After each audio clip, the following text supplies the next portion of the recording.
pour le premier match. MDR, j'en ai loupé des choses sur SC2. Ah bah là depuis quelques jours, ça y va à droite à gauche. Hein. Là, ça envoie la totale, comme on dit. Allez, on est parti sur Néoplanète. Et c'est vrai que je vous rappelle que chaque début de carte, on a des cartes what the fuck. Et ça fait plaisir de se revoir un petit peu de Néoplanète. Ça fait longtemps qu'on n'a pas vu cette petite carte avec Cass contre Linoc. Linoc qui était un petit peu moins bon qu'avant, mais il est loin d'être très mauvais. Donc on est parti, nous sommes au BO3, je vous le rappelle. Et donc nous avons ici en haut à droite de la map, sur une map très ancienne, puisqu'il s'agit de Néoplanète, une map du début de HOTS, le joueur de la team, anciennement FXO. Maintenant je connais pas cette team, je me demande s'il est pas Sbenu. Donc maintenant Africa-Frix. Il s'agit de Linoc. Il faudra me confirmer tout ça. Et en bas de la carte, le bon vieux joueur ukrainien, depuis le début de Wall aussi, avec sa petite tête là que vous voyez ici, petit fourbe. Il s'agit de Empire Cass. Donc voilà, Cass qui est ici en bas à gauche tout simplement de Néoplanète pour nous proposer un bon petit match. On est sur une map qui rentre pas forcément dans la méta LOTV, sachant que c'est une map avec tout simplement, voilà, pas forcément une B4 très facile à prendre pour le Zerg. Il faut qu'il aille jusque là ou jusque là. Au niveau de la B3, ça devrait être plutôt classique et on va voir un peu comment ça va se goupiller. Donc du coup, si vous n'avez pas trop suivi les différents playdays, les différents autres jours de ce tournoi qui est en fait un Rice War, c'est-à-dire que toutes les races s'affrontent, etc. Je vous invite à vous rendre tout simplement sur le Liquipédia qui est disponible sur la commande bracket normalement que je vais mettre à jour du chat. Donc là vous aurez toutes les infos, les matchs qui ont déjà été joués, les différents joueurs de la compétition. Et pendant la prochaine pause je vous expliquerai quand même un peu comment ça se passait. Après il faut savoir qu'il y a très peu de pauses dans ce tournoi, puisqu'en fait l'organisateur du tournoi lance les matchs extrêmement rapidement. C'est à dire qu'il enchaîne, on enchaîne vraiment les matchs, parce qu'en fait il est déjà assez tard en Corée, puisque là on commence à minuit en Corée. Et donc du coup ça fait que tout simplement, si jamais les matchs durent trop et qu'on attend trop entre les games, bien les joueurs coréens jouent après à 3h du mat et c'est pas la meilleure des choses. Donc du coup, qu'est-ce qui se passe côté Cass? On fait un petit build un petit peu particulier, hein. Pas de premier Reaper, on a envoyé un gaz certes, mais on préfère directement aller chercher une petite factory et un petit éclab, très rapide là, sur cette caserne. Et c'est vrai que Teklab c'est plutôt intéressant, ça veut dire qu'a priori il va faire un face Banshee sur une base. Alors est-ce qu'il va essayer d'abuser de la carte ou un face libérateur, je ne sais pas. En tout cas, vraiment un build très agressif sur une base là, de la part du bon vieux Cass, et ça risque d'être scouté par l'Overlord de Linoc qui va aller, vous le voyez, poker la rampe. Et attention quand même parce qu'il ne s'avance pas trop, puisqu'on a quand même ce premier marine qui est dispo. Et voilà, le marine qui voit l'Overlord qui voit le marine. Allez, hop. Ok, il va reculer à temps, le bon vieux Linoc. Du coup, notre ami tout simplement Cass qui ne pourra pas aller le choper, et qui envoie donc Starport sur son petit live tech comme prévu. Après, qu'est-ce qu'il va nous en faire? Est-ce que ce sera Banshee Cloak, ce qui semble le plus probable, ou est-ce qu'il va aller chercher du fast range libérateur par exemple, ou des choses comme ça, faut voir. En tout cas, Linoc qui lui déroule sa macro game, mais qui en tout cas nous rajoute quand même assez rapidement un petit Roach Warren hein, sur sa deuxième base avant d'avoir rajouté sa V3. Et donc du coup, j'ai le hockey, je suis désolé, hein, c'est jamais cool de caster avec le hockey, mais je vais essayer de faire de mon mieux. Et je disais voilà, lui, le Linoc, il a pas envie de jouer trop greedy. On est quand même sur une carte avec des distances assez proches. Le Hélion qui va rentrer dans la main. Et attention, ce Hélion est très important. Oh, est-ce qu'il va rentrer? Oh, magnifique. Magnifique micro de la part de Linoc qui a bloqué le Hélion et qui l'a empêché de scouter ce bâtiment. Et ce sera un all-in a priori. Ou est-ce que c'est un all-in en fait de la part de Linoc? Parce que lui, il a pas de B3, Linoc. Vous me direz, Cass est tellement all-in aussi lui en soi sur son build là, puisqu'il est en train de faire fast Banshee, mais non, mais tout simplement je disais voilà, Linoc c'est dur de comprendre un peu ce qu'il fait avec ce build là, puisqu'il vous fait un Battle Roach qui est dans un premier temps plutôt défensif. Il faut avouer qu'il a scouté rapidement, voilà, en plus là il vient de scouter le Cloak, c'est énorme ce que vient de scouter Linoc. Mais je disais voilà, Linoc scout, il n'y a pas de B2 rapide, il voit qu'il y a une facto, donc il se dit bon, on va faire quelques petits roach quand même de prévention au cas où il y aurait un fast drop tank ou des choses comme ça peut être sympa. Et c'est plutôt un bon point pour le joueur coréen là-dessus, qui positionne les petites sport crawlers après avoir scouté cette première Banshee, notamment le Cloak en production. Donc il est impératif pour lui d'aller partir sur des petites sports. Et en plus voilà, il a un bon nombre de queens, il a déjà 2 queens dans la B2, il pourra même être tenté d'en lancer une troisième. Mais attention, avec la prise là, de ces deux gaz B2, il semblerait bien que Linoc aille nous chercher des mutas quand même assez vite. Après c'est vrai que je pense qu'il avait vraiment voulu muta early, il aurait fait un petit peu plus de gaz, peut-être il en aurait plus de 4. Oh la bonne micro, dommage. Linoc qui a essayé de lancer ses Ivo. Ah non, c'était juste, il le lançait juste parce qu'il avait envie de le lancer. Je pensais qu'il essayait d'esquiver le tir de la Banshee en lançant des Ivo. Bon, c'est quand même un petit peu compliqué, mais voilà, la Banshee qui va tout simplement se balader un petit peu. On en a une deuxième qui arrive. Je pense que là de toute façon Cass a compris qu'il ferait pas vraiment de dégâts à l'économie de son adversaire et il préfère voilà rester là, empêcher un peu le creep d'avancer, continuer de faire chier, prendre l'information. Il faut noter que notre ami Linoc n'a toujours pas lancé de B3, ce qui est quand même une bonne information et qui montre bien qu'il va tenter quelque chose sur deux bases. A priori il va jouer Roach Ravageur 1-1, quand même un BO très puissant hein, et qui est vraiment dans la méta du jeu, malgré le fait qu'on a vu, je ne sais plus dans quel tournoi c'est, je suis en train de réfléchir, j'ai casté ça récemment, ah bah c'était dans le, c'était Vortix, on a casté Vortix il y a 2 jours de ça sur la TV Nuit Blanche avec Alghost et on a casté donc Vortix qui joue encore Zergling, Benling, Muta etc. Alors c'est un style de jeu qui est plébiscité par certains Zerg mais encore dur à gagner, notamment à cause de la composition Marine Tank.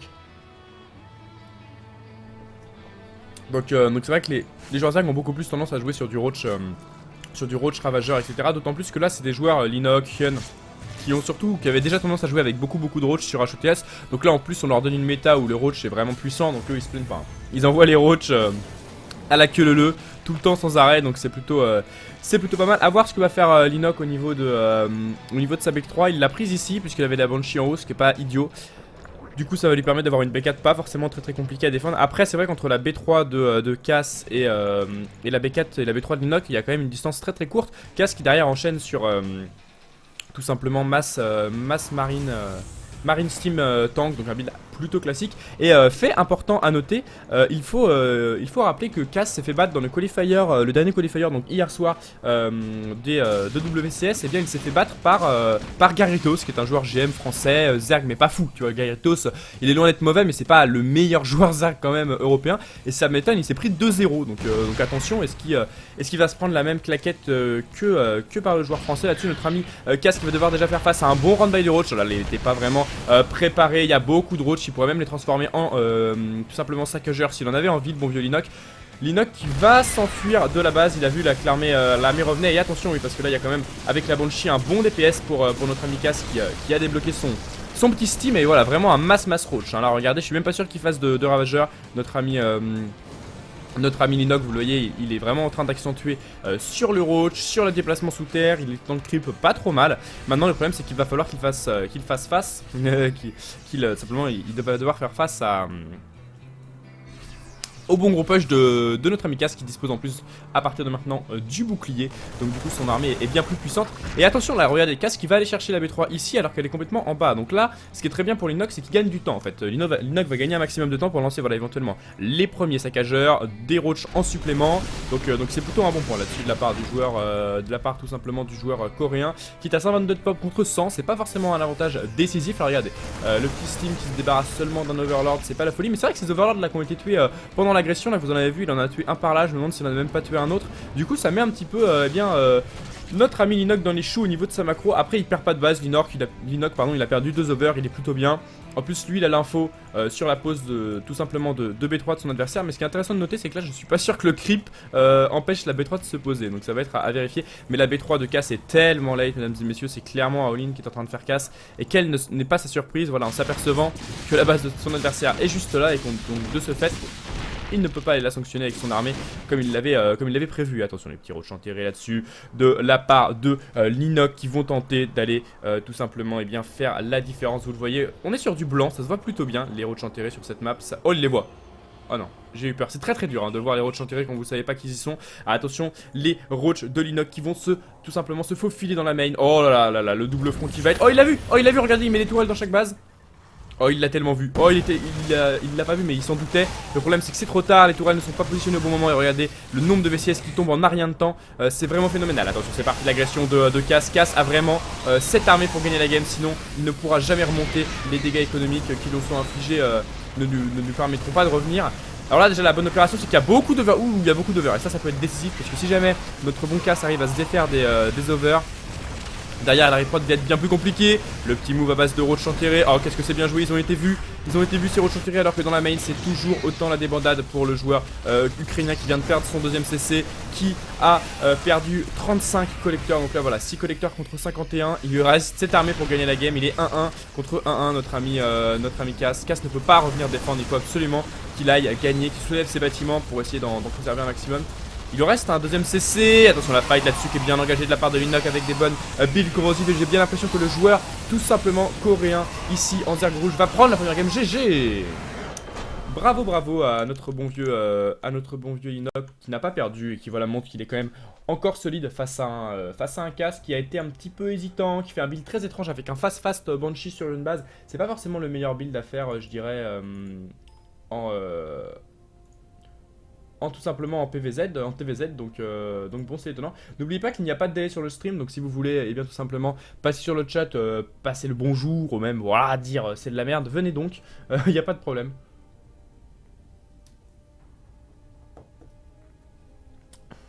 Comme je vous le rappelle, hein, stream sponsorisé comme toujours par 7up. Le nombre de canettes de 7up que j'ai dû boire en stream depuis quelques jours, c'est assez épique. Donc du coup voilà, on va se lancer pour la prochaine game, Linox contre Cass, la deuxième game. On va être sur une map, voilà, sur Orbital Shipyard, une map un petit peu plus, tout simplement, eh bien,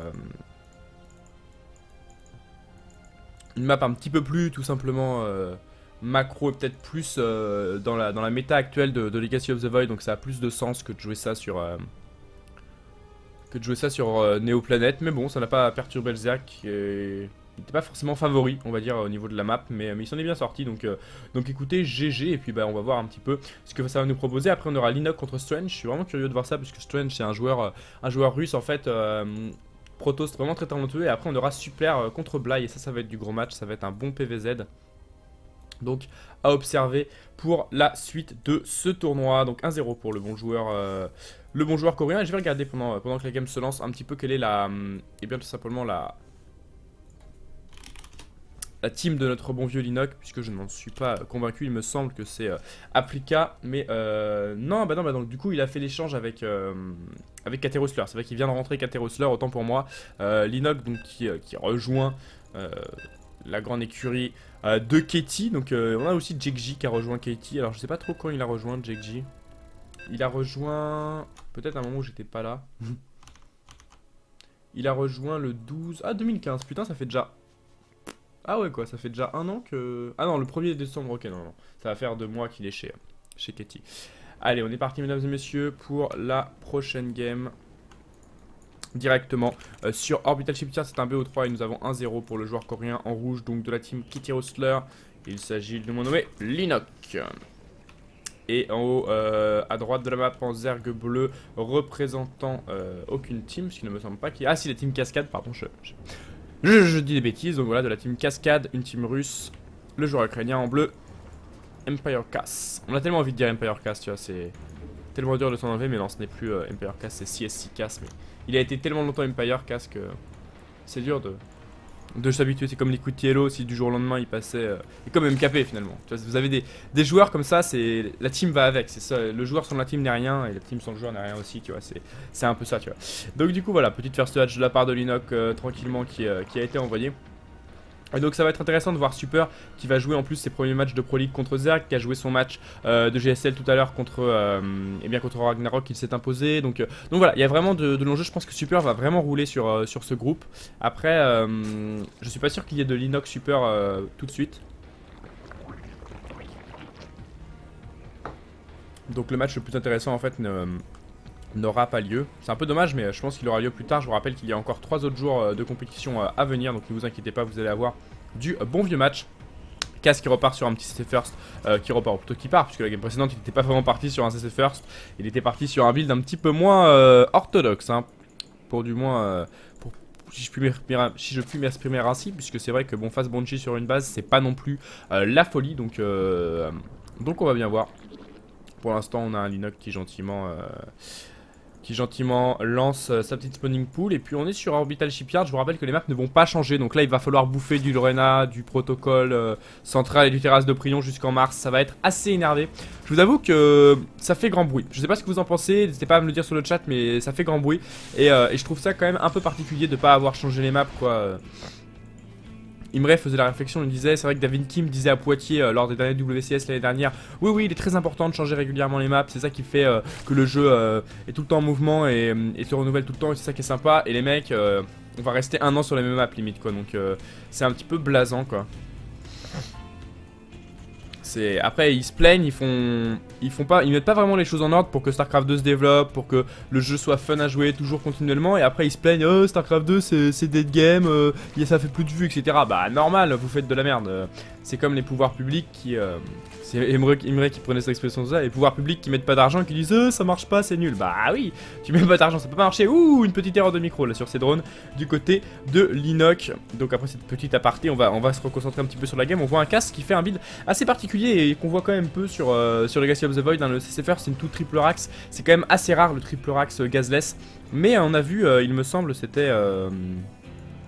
Quel Terran avait fait ça Est-ce que je vais le retrouver? Je me demande si c'était pas Bazior qui faisait ça contre Protoss il y a 2 jours lors du qualifier WCS. Il avait pas mal fait ce BO. C'est un BO qui est viable mais qui peut quand même être très faible face à un all-in roach. On va voir un peu comment va jouer l'Inoc. L'Inoc, je sais pas s'il a vraiment scouté le choix technologique de son adversaire. Il a pas vu hein, si c'était des casernes, si c'était des lions. Donc du coup je pense pas que ça va le forcer à all-in. Mais vraiment dans ce genre de situation, vous faites genre 10 roach, vous arrivez et là le mec il a que des marines. Il est tellement déçu de jouer face à du roach ravageur. Le ravageur faut quand même beaucoup de dégâts au niveau des marines, donc je pense que c'est vraiment le genre de build à adopter quand vous voyez ce genre de punner côté terrain très greedy sur des casernes sans gaz. Donc pour le moment voilà, pas de all-in du côté de l'Inoc. Kaz va pouvoir dérouler sa petite game, il va envoyer le petit double réacteur afin de lancer un maximum de marines. Et derrière le bon vieux joueur coréen qui balance la B3 et le bata building. Et vous voyez ce bata building early comme ça, il signifie que, tu vois, typiquement, il est posé parce qu'il a vu beaucoup de marines quand même, l'Inoc avec son Overlord ici, il me semble. Et il s'est dit, bon, tu vas peut-être pas me la faire, t'as beaucoup de marines, mon gars, c'est pas normal, t'as pas fait une facto forcément tout de suite. Donc je préfère m'assurer une défense face à un éventuel de tes push marines. C'est vrai qu'on a, je crois, Alive aussi qui faisait pas mal ça, comme ça des espèces de push marines avec le steam vers 5-6 minutes de jeu. Et ça peut surprendre en Zerg quand on fait que des drones et que voilà, le steam ça permet aux marines d'aller très vite. Vous steamez à peu près par ici, vous êtes très vite dans la B3 du joueur Zerg en train de lui fumer tous ces drones. Et donc du coup il faut évidemment être vigilant. Et c'est pour ça que l'Inox sort notamment 5 petits bendings, 6 petits bendings de prévention. Donc c'est plutôt un bon point. De son côté, Kaz qui joue un style de jeu vraiment classique, une espèce de masse marine Medivac sur deux bases qui peuvent lui permettre de faire beaucoup de drops et de mettre la pression un peu aux bons vieux joueurs coréens. Après, il faut savoir que voilà, c'est l'Inoc, hein, il aura tôt fait, je pense, de positionner de la sport dans chacune de ses bases, des petits iron bending aussi pour défendre les drops, mais sur une bonne macro gestion et un bon multitask, peut-être qu'Empire Kaz a moyen d'aller choper une game à l'Inoc. Rappelons qu'il est assez tard en Corée, il est déjà minuit, et plus ça va, plus fait tard, les joueurs ont... Notamment Super a déjà joué de la GSL aujourd'hui, donc ça peut peser sur tout ça. Voilà, c'est bien joué, regardez l'Inoc qui va potentiellement, je disais, on aurait cru qu'il allait pouvoir cancel ce petit... tout simplement il vient ce petit VCS, mais non, il a été vigilant le bon vieux Kaz et il pose sa B3. Et finalement il veut pas go sur ses marines steam, il préfère attendre le plus 1, les boucliers, le bouclier et les medivacs. C'est pas idiot, mais je trouve que ça aurait pu être intéressant de mettre une petite pression. Et regardez, l'Inox c'est lui-même qui va avec ses premiers bendings essayer de mettre la pression. Il voit qu'il y a que du marine. Attention à la réactivité de Kaz, il va falloir split. Heureusement il a le steam normalement, là voilà, il y a clairement pas assez de bending pour pouvoir... tout simplement permettre, tout simplement pour empêcher le terrain de splitter en gros. Forcément un terrain de même platine arrive à splitter face à ce genre d'armée, donc là je vois pas pourquoi Kaz n'y parviendrait pas. Et là du coup il se fait un petit peu peur, l'Inoc, il se dit oh là là, bon on a quand même beaucoup de marines là-dessus, les medivacs vont pas tarder non plus à arriver, il faudrait faire gaffe. Et oh là là, très bonne micro de la part de l'Inoc qui même s'il a perdu la fight entre guillemets avec ses Zerglings, regardez, très bon positionnement de Zergling, très bonne prise de décision pour aller attaquer, contre-attaquer, choper les renforts. Là, il va choper quelques marines, c'est pas grave, il met la pression. Bon après il faut juste qu'il se défende chez lui, mais sinon il est plutôt bien. Et attention, vous voyez cette petite recherche qui est en barre de production, le petit enfouissement, le bureau qui est en recherche. Et attention, puisque qui dit bureau dit tout simplement surtout potentiellement des bending traps, et ça pourrait avoir bien simplement une grosse importance sur la carte. Le petit drop qui va être effectué dans la main du joueur coréen. Il a les bending, il a bientôt la split, mais pas encore, elle n'est qu'à la moitié. Donc pour l'instant le split de notre ami Kaz est plutôt efficace. Après on est sur du creep, et plutôt on va dire facile. Après on est quand même sur du creep. Voilà, là les marines n'ont pas vraiment une grosse marge de manœuvre, il va falloir qu'ils reculent. Et en fait du coup ce qu'a fait Kaz c'est plutôt intéressant, mettre une petite pression comme ça sur les drones. Vous voyez, ça perturbe un peu l'économie du joueur Zerg. Le gros problème c'est que là voilà, ça c'est très bien joué. Le gros problème c'est que les queens voilà ont pu quand même pas mal DPS ces medivacs, et donc de ce fait maintenant ils ont pas beaucoup de marge de manœuvre ces medivacs. Ils peuvent pas se permettre de trop rentrer au niveau des bases sous les queens ou dans les bases du joueur Zerg, parce qu'ils pourraient mourir, et ça pourrait mettre Kaz très mal. Pour l'instant Kaz qui se balade, qui voit qu'il n'y a pas de B4 et qui sait qu'il est plutôt pas mal, sachant que sa B3 vient de se positionner, et en plus il effectue ce bon gros double drop aussi. Il va faire, voilà, il joue que sur du marine, hein. Il fait que du marine notre ami Kaz, et il a de la chance que les Nox jouent Zergling Bending en fait, parce qu'on pourrait penser que c'est le contre, mais en fait Roach est bien plus fort contre ce style d'armée, notamment avec l'ajout des ravageurs. Attention, il va falloir remonter dans les Medivac. Et je comprends pas pourquoi en fait Cass n'a pas envoyé son deuxième drop, là, son deuxième double drop dans la B2. Ça aurait pu faire vraiment beaucoup de dégâts et pourtant il est juste resté en fait dans la B3 de son adversaire. Oh là, pendant qu'on a loupé ce petit round by de Zergling bien défendu grâce à ces deux tanks. Et attention au sandwich quand même là-dessus. Oh là, ça par contre c'est une erreur. Ça par contre c'est une très très grosse erreur de la part de l'Inok. Il donne quand même beaucoup de Zergling un petit peu bêtement. Depuis le début de cette game, regardez au niveau des unités perdues, il est quand même très très bien, le bon vieux Cass. Mais là on a les Benling, les Benling qui vont arriver au contact. Heureusement pour Cass, les Medivac, il n'y a pas de muta encore et les Medivac vont pouvoir pick up toutes ces unités. Maintenant attention à pas jouer trop greedy, là les mutas sont pas loin. Je pense que là Cass doit s'en douter, vous voyez il a déjà positionné d'ailleurs à ce fait les petites tourelles dans chaque base et il joue pas mal Cass mais on le sent quand même en dessous quoi, du bon vieux Linok qui est très très très solide, qui prend son temps pour faire tout ça. Et là surtout regardez ce qu'on a là. Je pense qu'on peut avoir un move de taré, le bon petit move of the week. Regardez, ils sont là ces petits Benning, ils ont leur petit crochet relevé, prêt à péter et à envoyer le pâté. Puisque là clairement vous tuez cette armée avec les Benning, c'est terminé hein. D'ailleurs au niveau de la pop, le terrain est devant hein, parce qu'il a une bonne macro et parce que quand même Cass se défend bien. Mais là, s'il perd ça, Cass n'aura aucune chance de revenir je pense. Il va tenter un petit go de nouveau. Il met une petite pression, c'est pas mal, mais attention, parce que ça y est, les 10 premiers mutas sont en production. Oh là, c'est Benning. Alors il les aurait mis un tout petit peu plus à gauche, mais pour lui, il attend plutôt son adversaire sur le haut. Il en manque peut-être un par là. Ah, il faut l'enterrer, enterre-toi petit Benning, enterre-toi. You have to burrow man. Ça c'est bien joué, ce petit round-by, ce genre de petit round-by sur le côté de la carte. Bon positionnement entre le minerai. Le problème c'est que les mutas arrivent pour faire la police. Non, pas de ça chez moi, voilà, ils vont tout simplement s'en défaire. Et là attention, puisqu'on va avoir un gros doom drop dans la B2, il peut faire mal ce drop hein, potentiellement, il peut venir tuer le Bata Benling. Je trouve que c'est dommage de scan comme ça avant de dropper, puisque là en fait tu sais en gros que le drop arrive. Et honnêtement en fait ce drop aurait pu faire du dégât, mais il a été très très bien scouté par ses overlords de l'Inok. Et donc du coup il va prendre que 3 drones. Peut-être un quatrième ici. Quoique il focus la hatch quand même, il focus la hatch, mais normalement il va tout perdre en fait. Notre bon vieux Cass, donc là il focus les mutas comme il peut. Mais il perd quand même tout et je pense qu'au niveau des unités perdues, voilà, ça équilibre vachement la donne. 60 marines de perdus. Les premiers tanks hein, qui sont quand même sortis pendant tout ce temps, pendant toute cette petite agression. Et c'est vrai que c'est pas mal ce qu'a fait Cass en mode ok, je fais que des marines pour t'agresser au début. Et moi j'ai ma stratégie late game entre guillemets qui est en train de se faire chez moi avec du tank marine. Et c'est plutôt intéressant ce que propose tout simplement le bon vieux Cass. Après, l'Inok est bouillant, hein. L'Inok est bouillant, il a sa B4 qui va arriver, les premiers mutas sont là pour venir à race et il va falloir que Cass soit très vigilant. On peut potentiellement former pas mal de Benling et venir bourrer un peu la gueule au terrain là-dessus côté l'Inok. Je suis pas sûr s'il veut vraiment trop se commit. Les tanks là bien positionnés qui pourraient vraiment ravager le Zergling Benling. Et attention, l'Inok là-dessus, il va pas faire le fou. Il va engager finalement, il a pas énormément de Benling. Les tanks en haut de la cliff là qui restent. Oh, les tanks en haut qui viennent de se désiéger. Oh, c'est la catastrophe là-dessus pour l'Inok qui va prendre tellement de dégâts. Pour Cass, pardon, qui va prendre tellement de dégâts. Après, ce tank là était bien positionné, il a 3 kills. Derrière, les marines étaient pas mal split. Finalement, la défense du joueur ukrainien n'est pas si mauvaise que ça. Du coup, au niveau des unités perdues, voilà, c'est à peu près even. C'est quand même très très close et on a quand même cette B4 qui est pas loin de se poser. Donc je dirais que Cass est quand même dans sa game encore. Malgré le fait que l'Inok ait pris l'avantage je pense en rebootant ce drop. Après avec le kit de cette B4 aussi ça équilibre un petit peu la donne. Il a quand même perdu 4 mutas dans toute cette histoire le petit Linok. Donc il est pas non plus forcément très très bien. Je sais pas quel temps vous avez chez vous puisqu'on peut parler d'appuyer le bouton en pleine game de Starcraft, c'est génial. Mais en tout cas il fait pas très beau à Paris. Le petit temps sombre qui arrive. Et c'est vrai que l'Inok il fait une stratégie qui peut être intéressante puisque ça peut lui permettre d'aller chercher rapidement du Mutalisk, de l'Ultralix pardon, pour aller voilà avec les upgrades des unités terrestres à mêler Zerg. Attention pendant que CC va être forcé à être levé au niveau des upgrades, on est 2-2 qui vient de se terminer côté Cass. Ça avait une importance jusque là parce que pendant tout le début de cette game en fait, eh bien l'Inok avait un avantage des upgrades, il a eu le 1-1 avant et le 2-2 avant, là vous voyez il est déjà 2-2 depuis un petit moment. Mais ça n'a pas fait forcément la diff, Cass a plutôt bien géré donc voilà on voit pour l'instant un joueur de la team Cascade qui joue plutôt solidement face à un Linok quand même pas mauvais et qui s'entraîne en Gaming House je pense chez Caterhissler. Attention j'ai loupé le petit drop qui vient de se débarrasser du Bata Benling du joueur Zerg. Bata Benling qui vous le savez est ô combien important quand vous jouez Zerg Benling Muta parce qu'ils sont votre seule source réelle de gros damage en fait sur les marines parce que sans réel Benling vous ne pouvez pas faire grand chose face aux mass marines. Et le point qui est intéressant c'est que le creep s'étend vraiment pas bien sur un style Zergling Benling Muta. J'aurais tendance à dire que le creep est encore plus important en fait que Le creep est encore plus important tout simplement et bien que quand on joue Roach, parce qu'il faut vraiment pouvoir aller vite. Ah, attention, 2 mutas, 3 mutas, 4 mutas qui meurent là-dessus. C'est vraiment dommage. En plus, il aurait pu mettre tellement de dégâts et bien aux joueurs. Tout simplement aux joueurs Terran là-dessus, notamment sur ces tanks qui étaient dans les Medivac. Et là attention, il faut du Bending Bus. Là il faut du Bending, pardon, pas du Bending Bus mais du Bending Bureau. Il faut en tirer du Bending, un petit Bending Trap qui pourrait vraiment renverser cette game.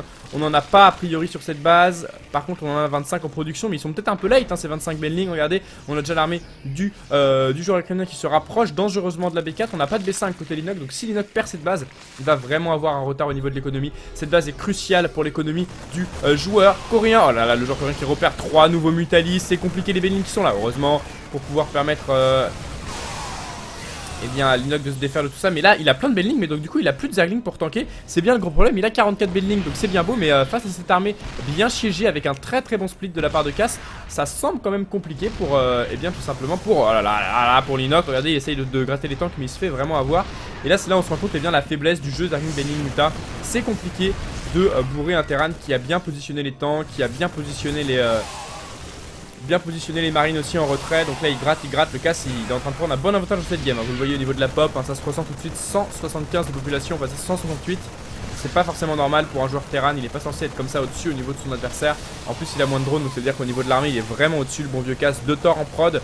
Et là avec le 3-3 qui a été envoyé, j'ai vraiment très peur pour Linoc qui tente de faire un peu ce qu'il peut avec ses mutas. Et c'est pas forcément du mauvais boulot, mais là il va perdre sa hatch manifestement. Bon, il reste plus grand chose. Je pense que normalement Linoc devrait être en mesure de détruire la hatch. Attention, les mutas qui essayent de défendre ça comme ils peuvent, mais ça ne suffira pas. Oh, tellement de mutas qui meurent en fait, mais ça sert à rien. Linoc, laisse tomber ta pauvre hatch. Et il a déjà perdu pas moins de 21 mutas dans cette game, le joueur coréen. Attention, j'avais quand même loupé ce gros round-by là qui est en train d'être effectué dans les bases de Cass. On a un Thor à choper là-dessus, ça pourrait vraiment être la bonne unité à focus. Toute l'armée là de Cass, regardez, qui revient. Et ça c'est bien, et ça c'est très bien parce que oh là là, Linoc qui fait un move tellement parfait là-dessus. Il force son adversaire à back et là il se débarrasse de 4 tanks, c'est quand même énorme. Et il a pris en plus quelques VCS, donc c'est vraiment un très bon move de la part de Linoc. Il s'est dit bon, là je suis acquillé, que faire? Est-ce que je bourre? Est-ce que je prends le risque de me faire avoir? Et pendant ce temps là du coup il s'est dit il y a moins de tanks, c'est parfaitement le moment d'engager les Bending de notre bon vieux Linoc qui contacte pas si mal. Et de toute façon il y en a tellement qu'au bout d'un moment vous ne pouvez pas splitter à l'infini. Et donc du coup au niveau de la pop bah, ça se rééquilibre un petit peu. Cass qui perd pas mal en population. Heureusement il a sa B4 qui est quand même bien défendu. Il a même un autre CC. Mais au niveau de la... tout simplement... Oulala, attention à ces mutas là, pas en donner trop. Il en a déjà donné 25, pas plus s'il te plaît mon bon vieux Linoc. Je disais voilà, là maintenant ça va être à Cass de retourner à l'attaque, de vraiment mettre la pression sur un Linoc qui est quand même un peu acculé au niveau de la macro hein. Là il vient de reposer ses bases un peu comme il pouvait. Il a pas vraiment de B4 donc c'est un peu compliqué. Maintenant lui Linoc voilà, il sait qu'il est pas forcément bien dans cette game. Il va aller chercher un peu le trade base et c'est pas idiot d'aller chercher un peu le retournement de situation, j'ai envie de dire, dans cette le retournement de situation bien dans cette game. Puisque là de toute façon il est en frontal, il aura beaucoup de mal je pense à prendre l'armée de Cass. D'autant plus que là le 3-3 se termine voilà dans 4 secondes. Allez la B5, plutôt la B4 du coup qui va se faire sanctionner, les drones aussi. Donc là par contre il va perdre une dizaine de drones, c'est vraiment un coup dur pour le joueur coréen qui tente comme il peut en fait dans la main de son adversaire de lui rendre un peu l'appareil et d'effectuer aussi des dégâts chez le Terran, hein, ce qui est le cas, puisque il a quand même tué un CC, il a tué 10 workers, c'est pas mal, mais là il y a beaucoup de tourelles, les marines ont le steam, ils vont pouvoir je pense venir défendre assez vite tout ça. Et... oh le bureau, ça par contre c'est un très bon move de la part de Linoc. Regardez du coup, Cass comprend pas, genre en mode mais tes drones étaient là il y a 2 minutes, où sont-ils passés? Donc c'est vraiment un bon move. Derrière tout ça, on a sorti les ultralisques côté tout simplement Linoc. Là, l'upgrade tout simplement au niveau de la carapace des ultras arrive bientôt. Et attention, est-ce que Linoc ne serait pas en train de remonter cette game de façon plus ou moins magistrale là-dessus? On ne mine pas forcément énormément du côté de Cass depuis que cette B2 est tombée. Bon vous me direz il n'y avait plus beaucoup de minerais dessus, mais voilà.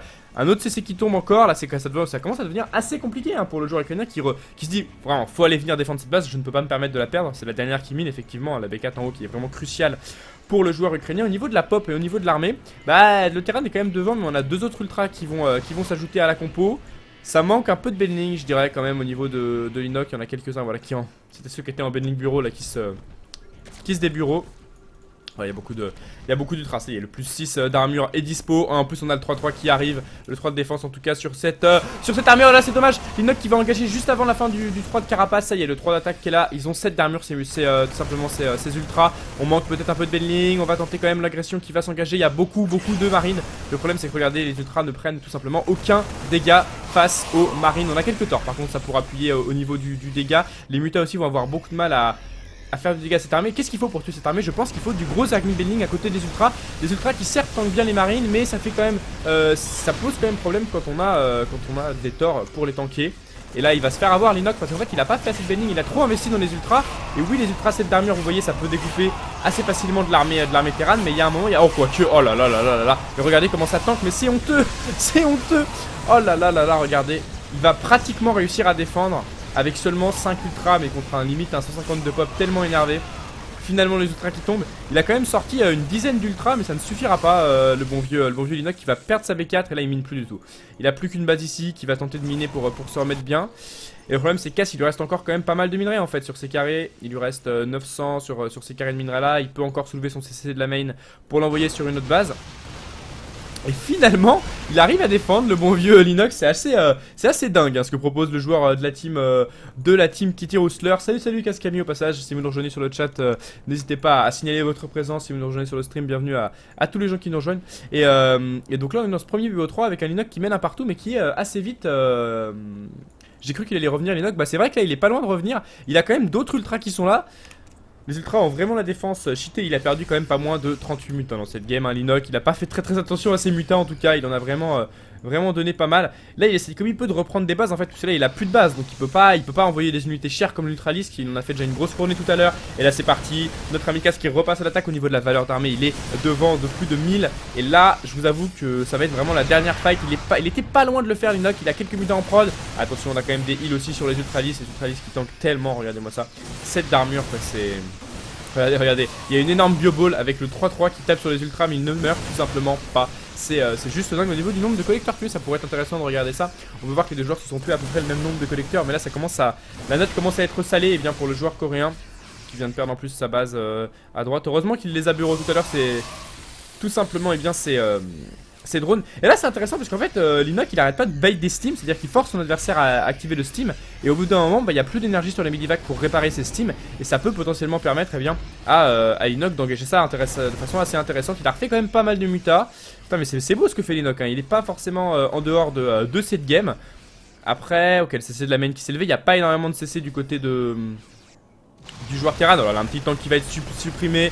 2 tanks de supprimer. Ah non, celui-là a été ramené. Bon, 10 PV, c'est presque comme s'il était mort. Après, voilà, un tank à 10 PV, c'est toujours un tank de derrière qui peut pilonner, qui peut empêcher l'engagement.